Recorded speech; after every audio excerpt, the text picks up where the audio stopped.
Welcome all junior employees, assistant to the detectives, and assistant detectives to the overviews of the Anti-Strangling Task Force.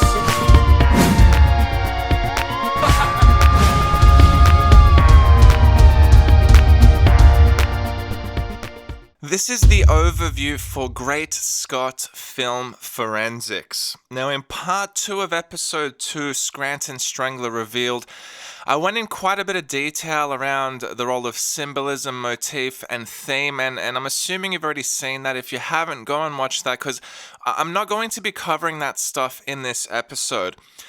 In this overview, I'm going to be covering the significance of movies referenced and their role in sort of helping us decipher the greatest story of the Scranton Strangler mystery, because there are numerous references to various movies in the show. Being a movie buff or a cinephile is a repeated motif throughout the show. We have the example of Michael when he's working at the call center. His work colleagues tell him that he should review movies. Darryl tells us that he's a cinephile. I'm into The Godfather because I'm a cinephile.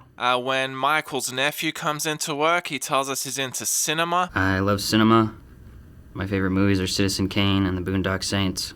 You also have that little joust between Dwight and Andy about how much do you know about film. So there is a repeated motif which relates to how much you know about film and movies, right? And this is critical because the references to the movies fill in various gaps and provide us with the building blocks of Dwight's life.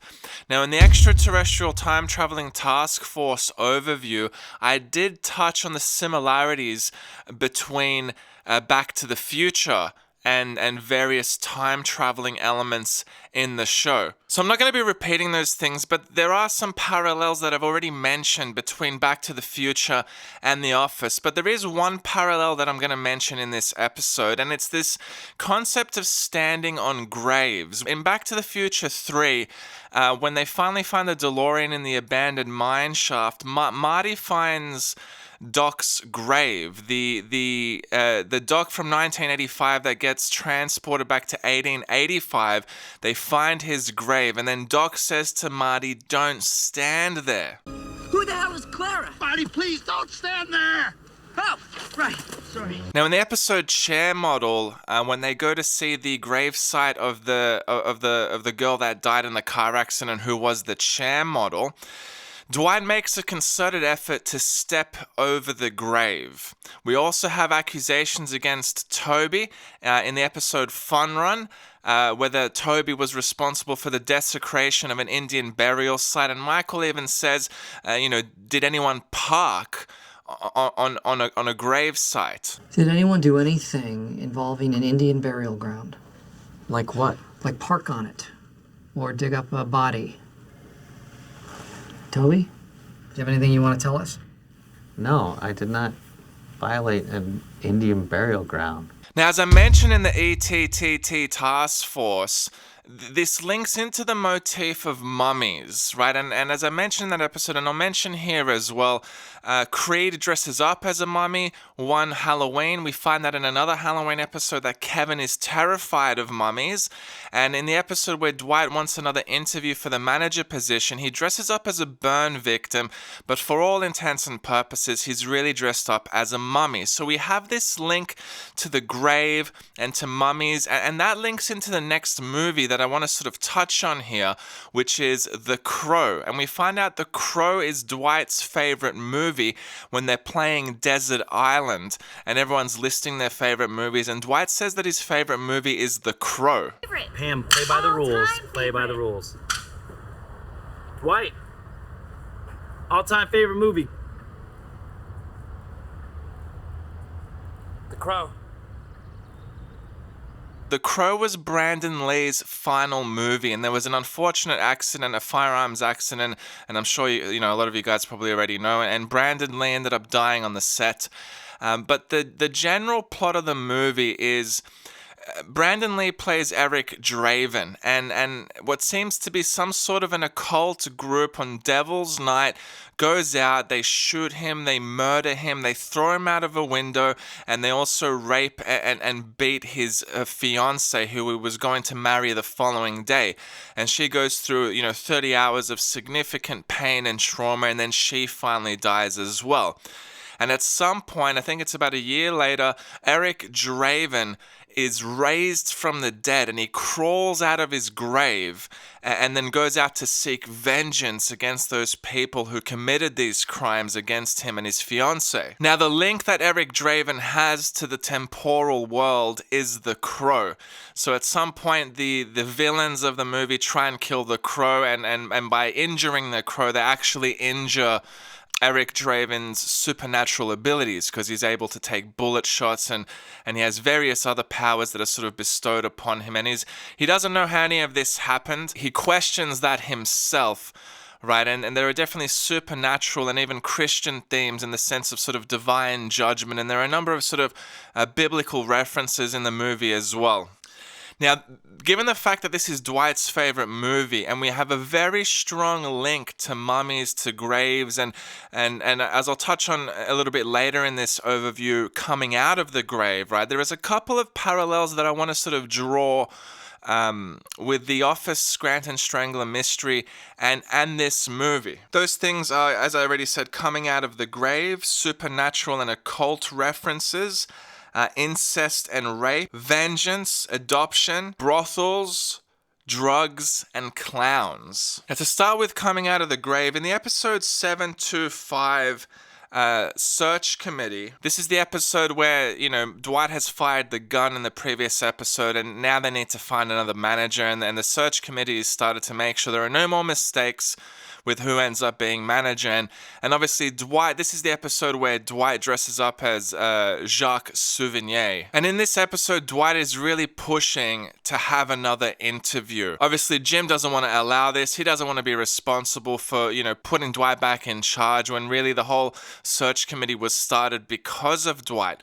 So Dwight goes outside for a walk with Jim in the car park, trying to convince him to give him another interview. Dwight then says the following: "The hand that reaches from the grave to grip your throat is the strong hand you want on the wheel." Okay, that's vivid. The hand that reaches from the grave to grab your throat is the strong hand you want on the wheel. And this is later on also repeated by Kelly, because he's obviously offered Kelly the same sort of privileges if they make him manager, and she quotes the same quote. It makes me think about something that my grandfather used to say, which is that sometimes the hand that jumps out of the grave and grabs you around the throat, that is the hand that you want on the wheel. Now, it's quite obvious that Dwight is referring to himself here, right? In his example, he is the strong hand that's coming out of the grave to grip your throat. Now, there are obviously immediately very strong links to Strangling and the Scranton Strangler. I mean, we're talking about a hand gripping you by the throat. But more interestingly, this hand that grips the person by the throat comes out of the grave. Now, in isolation, it would be easy to come to the conclusion that Dwight has a link to the Scranton Strangler here. I mean, we obviously have discussions around gripping the throat. I think that's quite obvious. But there are other implications where if we put the whole picture together, we have references to desecrating or standing or parking on graves. We have a mummy motif in the show. We then also have The Crow being Dwight's favorite movie, and then we have this line from Dwight, the hand coming up out of the grave. The movie really forms the linchpin or the keystone to wholly understanding these things put together. As I said, in isolation, it might be difficult to come to the conclusion I'm about to share with you, but the movie provides that missing link. And what this ultimately implies is that at some point, and I believe it to be in the past, Dwight came out of the grave like Eric Draven. It would explain his reference about the hand coming up out of the grave, and in The Crow we have a resurrection of a being who then goes out on a path of vengeance. And this is really what that movie, or the reference to the crow, coupled with the other references, allow us to come to this conclusion. So it's really the movie. It's the reference to the movie that fills in the gap. The rest of it is more, I guess you could say, ancillary or complementary information. But once we understand The Crow's his favorite movie, it must be the fact that Dwight relates to that movie the most. And the central theme is resurrection from the dead. This is what brings me to the divine or supernatural versus also occult references. The group of people in The Crow that are responsible for all this evil doing seem to be part of some sort of an anarchist satanic cult. They go out and do all their work on Devil's Night, right? So there's a strong link to sort of Satanism and evil in the movie. Now, there are also a number of references to cults in The Office, and the one that, automatically comes to mind is Creed, because, Creed tells us that he's been both a leader and a follower of a cult, and that, you have more fun as a follower, but you make more money as a leader. I've been involved in a number of cults, both as a leader and a follower. You have more fun as a follower, but you make more money as a leader. And I mentioned in the must-know information that Creed is Dwight's adopted father, right? So there is a link again to this sort of occultic theme. Now, there's also an inverse relationship here. In The Crow, Eric Draven is assumed, and again, I'm sure there are opinions on this, but Eric's assumed to perhaps be raised from the dead by God. There's that reference to, a Bible verse, which is, vengeance is mine, I will repay, saith the Lord, right?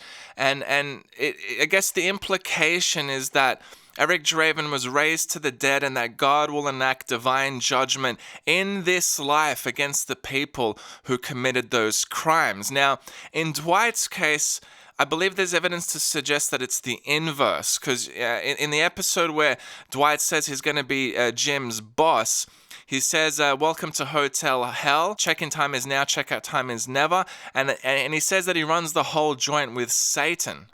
Welcome to the Hotel Hell. Check-in time is now, check-out time is never. Does my room have cable? No. And the sheets are made of fire. Can I change rooms? Sorry, we're all booked up. Hell convention in town. Can I have a late checkout? I'll have to talk to the manager. You're not the manager, even in your own fantasy? I'm the owner. The co-owner. With Satan. This is a stark contrast with what you would think Dwight's personality is, considering he's meant to have been brought up by the Amish and by a highly religiously conservative community, yet he seems to not only sort of affiliate with Satan, there is numerous references throughout the show where Dwight seems to relate most to the anti-heroes or villains of various movies. I like to think of myself as a brilliant scientist who will stop at nothing to remake the world. Like, not Dr. Moreau, someone good. Dr. Frankenstein. Dr. Jekyll, not them. There's also a reference in Dwight and Angela's parenting contract, a little caveat in the event that the child is a devil's son. So again, this is a parallel, but it's also a contrasting concept. I would say Eric Draven in The Crow is a being of divine judgment on the side of God, whereas in Dwight's case, I think it's a demonic influence in his resurrection that I believe happened. I mean, there's even references to Dwight and Mose trying to reanimate bulls. So there's a strong link to sort of various sorcery, if you want to put it that way, and the dark arts in Dwight's case, albeit that he has that link to the Amish. And that can be easily explained by, Dwight's Nazi past and how his parents really wanted to find a community where they could blend in and sort of disguise themselves, right? But the main point I'm trying to make here, guys, is as opposed to Eric Draven, which is meant to be a divine being sent by God, I believe Dwight is the opposite. He's resurrected and really has a demonic influence. Another couple of concepts that are also referenced in the movie are incest and rape. In the second episode of Season 1 Diversity Day, in the deleted scenes, Michael tries to make his own diversity acronym, and it ends up spelling incest. That spells incest. Another example where sort of incest is referenced or suggested is when Andy goes to Erin's house because Erin gets sick. They were meant to go on a date, and Andy's getting a little bit self-conscious or insecure, so he wants to go to her house, and that's when he finds out that Erin lives with her stepbrother. And Andy comments how they were living together in the formative years. So the implication, again, is some sort of incest implication. And in the movie The Crow, the occult leaders are brothers and sister. They say that they have the same father but different mothers. So the cult leaders are in an incestuous relationship. Now, I'm not going to go into details now of how that relates to the mystery, right? But this concept of incest, specifically between adopted siblings, is something that does have a part to play. And I guess this links into the Bob Kazimaka's sex investigation squad.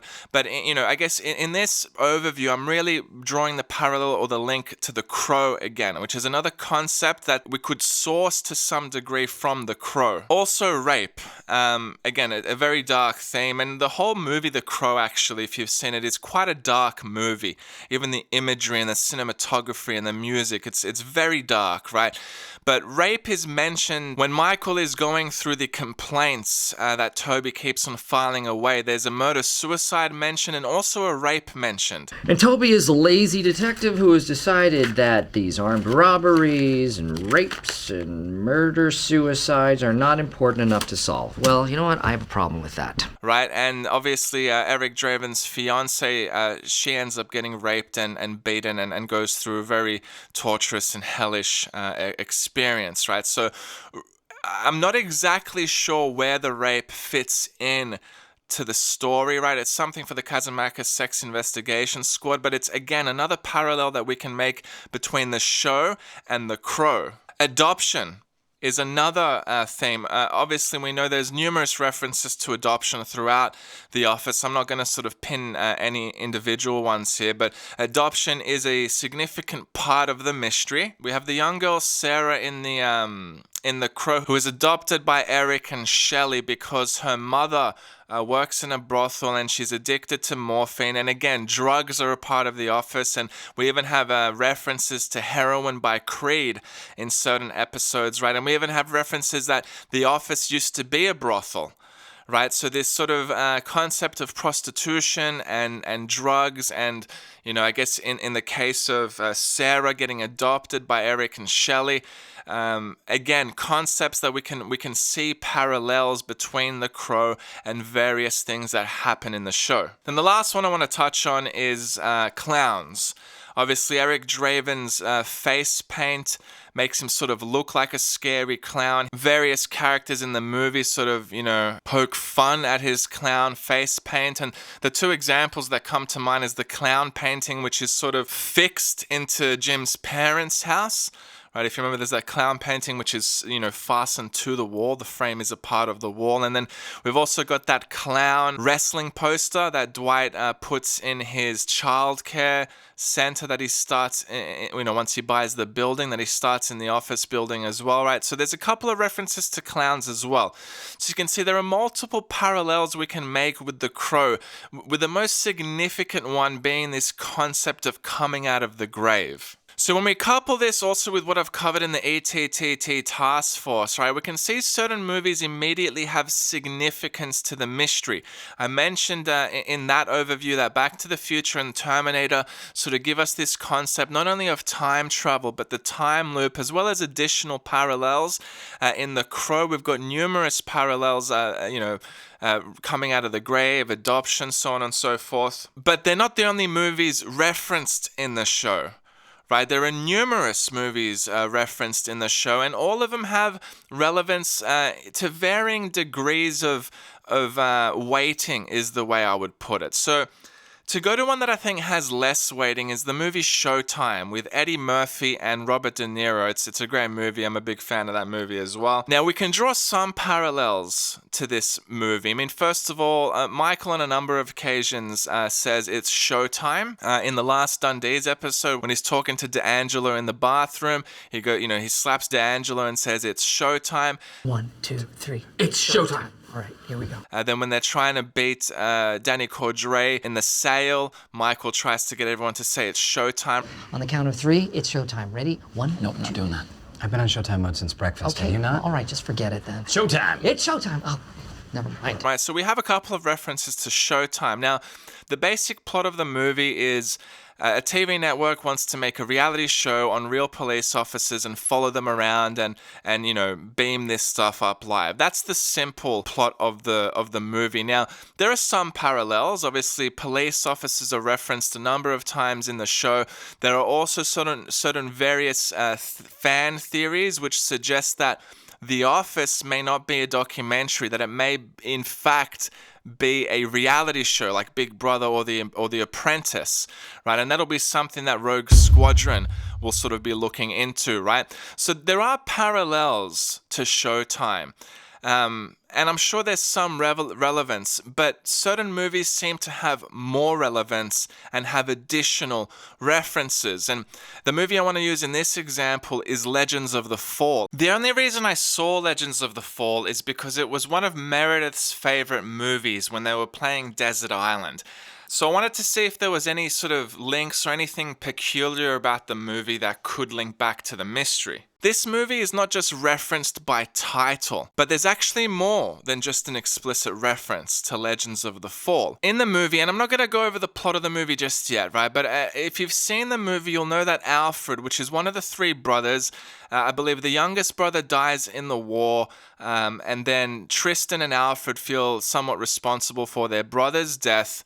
And Alfred ends up coming back to the farm, and Alfred at one point leaves to Helena to start his business ventures and to make something of himself. And he writes a letter back to his mother. And he starts off the letter with Dearest Mother. September 7th, 1915. Dearest Mother, I think I may have found my place in this world. Now this is a throwback to the Gettysburg episode of The Office. If you remember, Dwight is making a big fuss how the Battle of Schrute Farms was the northernmost battle in the Civil War, and he's at odds with Oscar, and they finally go to the Civil War historian, and he goes through the files, and he goes through the records or whatever, and he finds the information around Schrute Farms.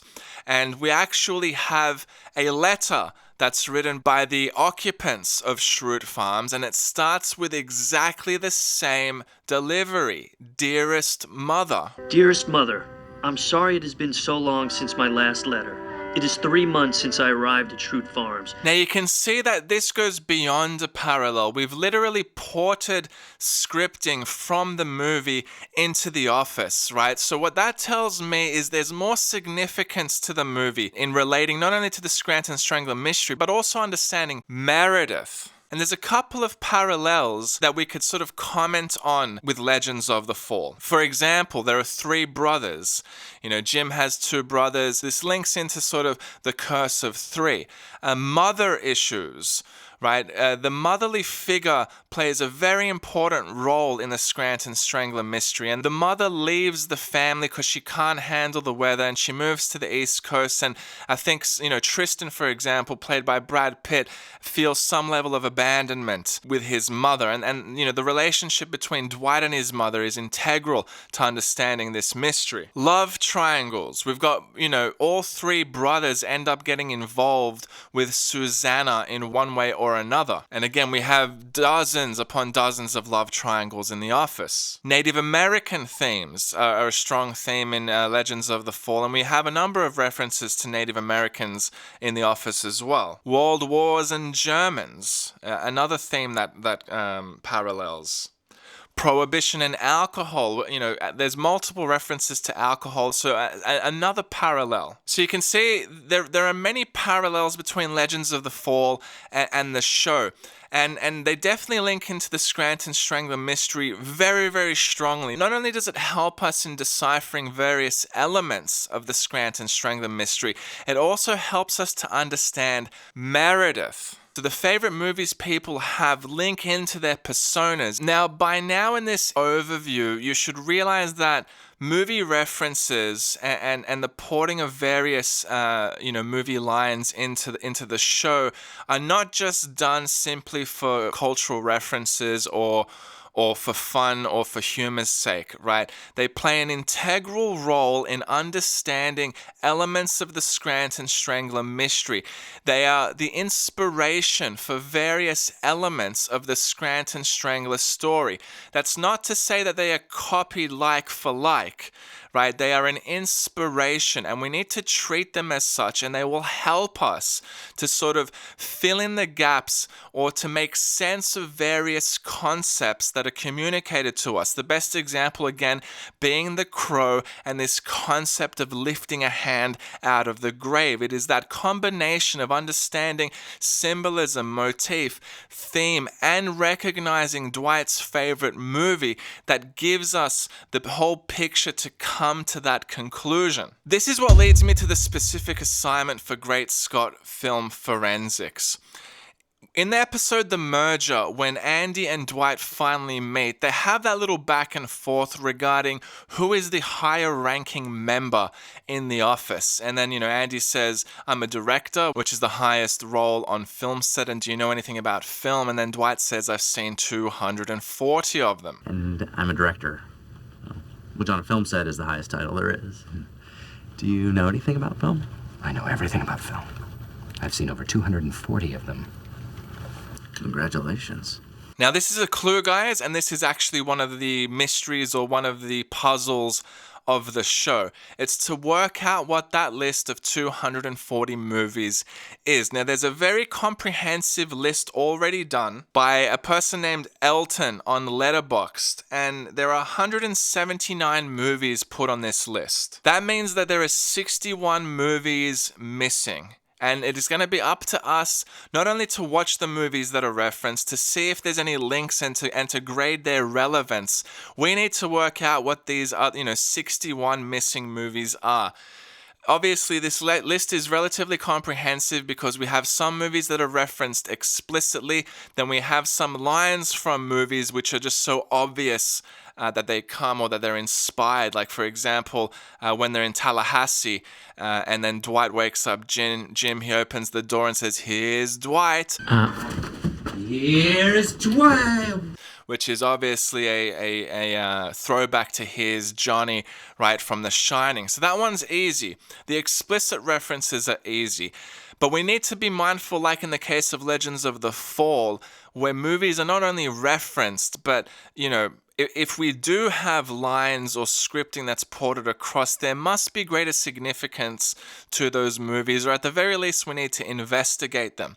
So this list of 240 films is incomplete. There are 61 movies which need to be put on the list. So if you're a movie buff, this is the task force for you. Now, I need to mention, guys, that I'm not actually a movie buff. I'm very fussy with my movies. I'm a big Scorsese fan. I'm a big DiCaprio fan, Tarantino fan.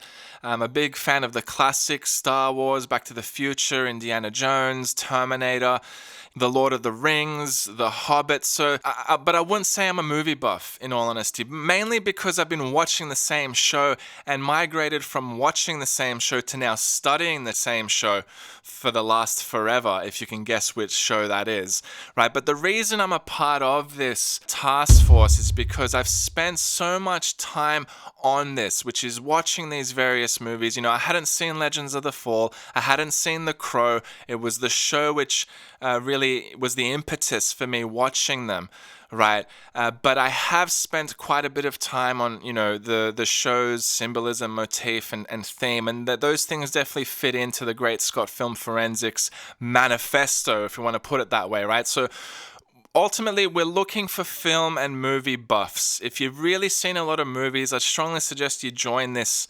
task force. Now, I wanted to share one example of a movie that I believe I found that should be part of this list of, missing 61 movies. And it's a good example where not only is scripting sometimes ported across from movies, and not only are movies referenced by name, but we need to keep in mind that movies might be referenced simply by plot. And this includes characters describing plot, or even things that perhaps happen in the show. The plot of various episodes could actually be indicative of the plot of famous movies. Now, in the episodes 405 and 406 Launch Party, this is the Pizza by Alfredo episode where they take the pizza guy hostage. In the deleted scenes, we see Kevin actually detail the plot of a movie. In every good hostage movie, during the part where it gets really tense and you don't know whether the bad guys are going to let the hostages go free, the cops order pizza. He says that in all the good hostage movies, when everything gets really tense, the cops at some point order pizza. Now, I believe this movie to be Inside Man with Denzel Washington, Clive Owen, and Jodie Foster. This is a great movie, by the way, guys. If you haven't seen this movie, it's a fantastic movie. It's epic. From beginning to end, it's a great thriller. I highly recommend it. Now, I want to reference the similarities between this movie and various things that happen in The Office. Now, I'm going to jump over them relatively quickly because we're sort of already heading towards, this being quite a lengthy overview. So I'm not going to go into heaps of detail, but it's really the crux of the movie that I want to spend the most time on. But the basic plot of the movie is a bunch of bank robbers have taken an entire bank hostage. They're trying to rip off the bank. The cops surround the building, and towards the end of the movie, they steal whatever they wanted to steal, and the robbers actually walk out of the bank disguised as the hostages, except for the primary robber or the leader of the pack, if you want to pull it that way. They actually build like a little apartment in the back of the bank, and he hides there for a couple of weeks, and he finally just walks out of the bank undetected with everything that they've stolen. Right, so it's a fantastic plot for a movie. Now, here are the similarities between the movie and things that happen in The Office. The first is pizza. So Kevin is correct. It is a fantastic movie. It's a great hostage movie, but they do actually order pizza as well as sandwiches once the hostages get hungry, which leads me to the next similarity. They hide surveillance devices in the food, and the type of surveillance device, which is really interesting that they also send into the bank, is actually pens that have like a recording or have a microphone function, which obviously reminds us of the pen that Dwight uses to spy on Jim. So a very strong similarity there. The other interesting concept is counter surveillance. The robbers actually send a surveillance device into the police headquarter, what's it called? Like the van where, the surveillance van that they have, they actually send surveillance back to them as well. So you have this sort of concept of dual surveillance going on. Another similarity is Sadiq. If you remember the first day that Sadiq rocks up to the office, Michael thinks he's a terrorist, and he tells everyone in the office to be quiet, right? And this is actually mirrored by Vikram in the movie Inside Man, because the robbers send Vikram out to the police, and he's tied up and he's gagged, and when they take off his hood, they see that he's wearing a turban because he's a Sikh. And then one of the cops is like, oh my God, it's an Arab, right? So you have the same confusion of an Indian Sikh being an Arab and confused for a terrorist, both in the show and in the movie. Hostages. So simply, obviously, we have the pizza guy that's taken hostage, and the whole movie revolves around hostages. So there's a similarity. Nazis. So the lead banker in the movie, I don't know if he's exactly a Nazi, but the Nazis ended up making him rich because he did what the Nazis sort of, required of him.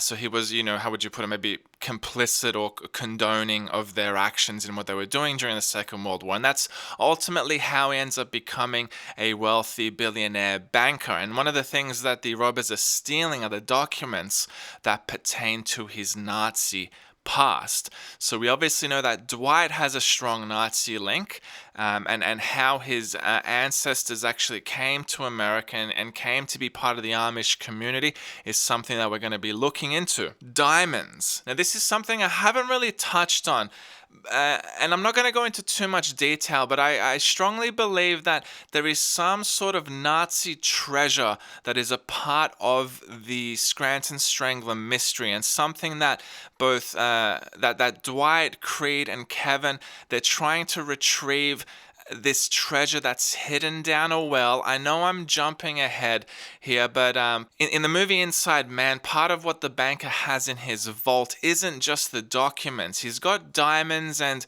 from the top of my memory, they were stolen from like a French Jewish family, right? And it's basically like Nazi gold, or you know what I mean, war crime loot, if you want to put it that way. So that actually links into the Scranton Strangler mystery as well, although I haven't really touched on that in much detail. Just on that point, when Michael's doing his improv, he actually talks about, I know where you hid the diamonds, and... Well, you didn't, because I know where you hid the diamonds. I've been on to you and your little friends for weeks. So we have a couple of references to diamonds in the show and treasure as well.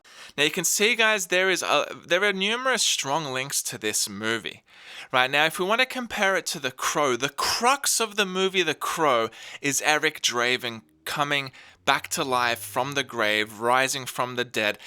That's the linchpin. Obviously, there's a whole bunch more happening in the way of narrative and plot, right? But if we're to boil it down to like what is the central core of the theme, it's a man rises from the dead and seeks vengeance, right? So what would we say about Inside Man? I mean, in my view, the crux of the movie is the ending, where we have a thief who's hiding in the place that he's stealing from, right? He hides in the bank with the stuff he's stolen.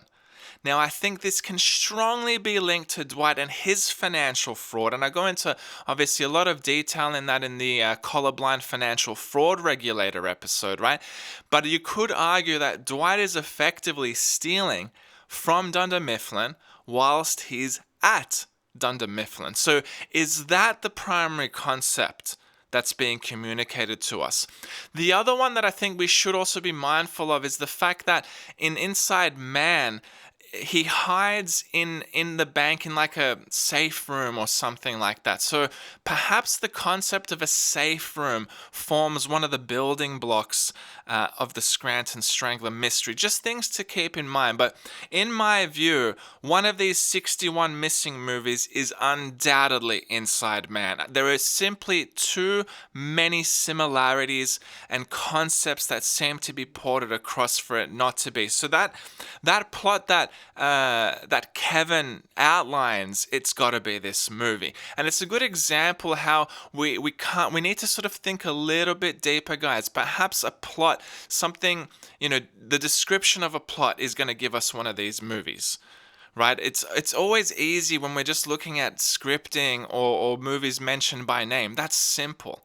Right, and I can't say this one was particularly hard in my opinion, to be honest, but it could get harder than this. And I've actually got another example which I've left out today because I think it might be a little bit iffy. And when we get to those episodes, I'm gonna share those examples then, right? But Inside Man, without a shadow of a doubt, is one of these 61. So guys, that's the overview done. Movies play a very important role in helping us understand the gaps in the Scranton Strangler mystery. Our assignment, above and beyond what I've already mentioned in regards to motif, symbolism, and theme, is going to be to compile this list of 240 films. We're going to watch those movies as they're referenced, right? So it'll be homework every week to watch whichever movies are referenced. We're going to watch them. We're also going to draw parallels where appropriate. I need to reiterate, these movies are inspiration.